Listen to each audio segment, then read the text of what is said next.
এই দীপ্তে, শোনো না, বলছি আজকে না খুব মাটন খেতে ইচ্ছা করছে, ওই গোটা রসুন দিয়ে একটু এনে দেবে গো? তুমি এখন বলছো রৌমি, কিন্তু এখন এই বেলায় ভালো মাটন পাবো কি? ঠিক আছে, দেখছি, দাঁড়াও, যাই একবার বাজারে। দেখো না, একটু পেয়ে যাবে মনে হয়। যাও যাও, আমি তাড়াতাড়ি রেডি করে দেবো। হ্যাঁ, দাও, চটপট বানিয়ে ফেলো। চলো শুরু করি। এই যে মাটনটা আমি ধুয়ে নিয়ে নিয়েছি। এবার আমাকে খুব তাড়াতাড়ি বানাতে হবে, কারণ আমি অলরেডি লেট করে বলেছি। তাই তাড়াতাড়ি যে প্রসেস হবে আমি সেই প্রসেসটাই দেখাচ্ছি। এর মধ্যে দেব সর্ষের তেল। এখানে নিয়েছি আদা, পেঁয়াজ আর কাঁচা লঙ্কার পেস্ট। এবারে দেব টক দই। এরপরে দেব হলুদ গুঁড়ো। এতে দেব অল্প পরিমাণ নুন, একটু দেব ধনে গুঁড়ো। এবার ভালো করে মাখিয়ে নেব। ব্যাস, ম্যারিনেশন হয়ে গেছে। এবার এটা আধ ঘন্টার জন্য রেখে দেবো। তা করতে করতে আমি বাকি মশলাটা রেডি করে ফেলি, যেটার জন্য চটজলদি রেডি হয়ে যাবে মাংস। কড়াইটা গরম হতে দেবো। এই যে এর মধ্যে নিয়েছি শুকনো লঙ্কা, গোটা গোলমরিচ, গোটা জিরে, দারচিনি আর ছোট এলাচ। এইগুলো এবার শুকনো খোলায় নেড়ে পেস্ট করে নেব।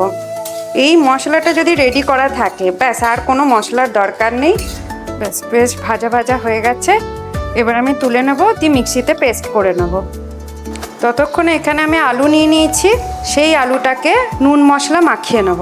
এই যে দিয়ে দেবো নুন, লঙ্কার গুঁড়ো, অল্প একটু চিনি আর হলুদ গুঁড়ো। এবার এটাকেও ভালো করে মাখিয়ে নেব। এবার কড়াই বসিয়ে দেব। কড়াইতে তেল দিয়ে দেব। তেলটা গরম হয়ে গেলে তেলে অল্প পরিমাণ চিনি আর একটু লঙ্কা গুঁড়ো দিয়ে দেব, তাতে মাংসের রঙটা ভালো আসবে। ব্যাস, এবার মাটনটা দিয়ে দেবো তেলের মধ্যে।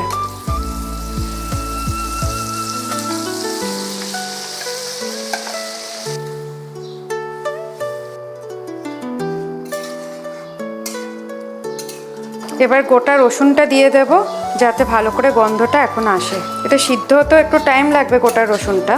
এর মধ্যে দিয়ে দেবো আর একটু হলুদ গুঁড়ো, কাশ্মীরি লঙ্কার গুঁড়ো। এবার ভালো করে নাড়াচাড়া করব। এই যে এরকমভাবে 15 মিনিট করে ঢেকে ঢেকে করতে হবে। এবার আমি দিয়ে দেবো ভেজে রাখা আলুটা। আমি আলুটাকে ভালো করে ভেজে নিয়েছি। মশলাটা প্রথমে আমি করেছিলাম, সেটা আমি পেস্ট করে এনেছি মিক্সিতে। এবার সেই মশলাটা অ্যাড করে দেবো। ব্যাস, আবার কিছুক্ষণ নাড়াচাড়া করব।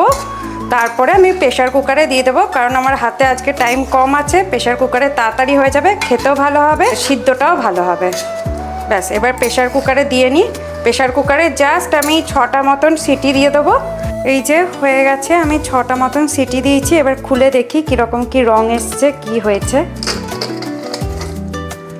এই যে বেশ সুন্দর রঙ এসছে এবং ভালো সিদ্ধ হয়ে গেছে।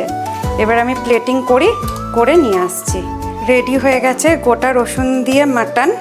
এটা ট্রাই করে দেখবেন, খুব জলদি হয়ে যায়। যেদিন আপনার বাজার আসতে দেরি হবে সেদিন বাড়িতে ট্রাই করবেন, জলদি জলদি হয়ে যাবে। আর ভালো কুকারে দিয়েছি বলে ভালো সিদ্ধও হয়েছে, সিদ্ধও তাড়াতাড়ি হয়ে যাবে। গন্ধ তো খুব সুন্দর বেরোচ্ছে। এবার দেখি, বরকে ডাকি, কেমন হয়েছে বলুক। কই এসো। যাই। এই যে মাটন করেছি গোটা রসুন দিয়ে। ওহো, সাধারণ হচ্ছে, অসাধারণ। আর রুটি দিয়ে যা লাগবে না, ভাত দিয়ে আরো ভালো লাগবে গোটা রসুন দিয়ে। অনেকক্ষণ ছটপট করছে বেচারা। এই যে খেতে তো পারবি না, দেখেই দেখ, ভালো দেখতে, ভালো দেখতে। পেট ভরে গেছে ওর দেখে।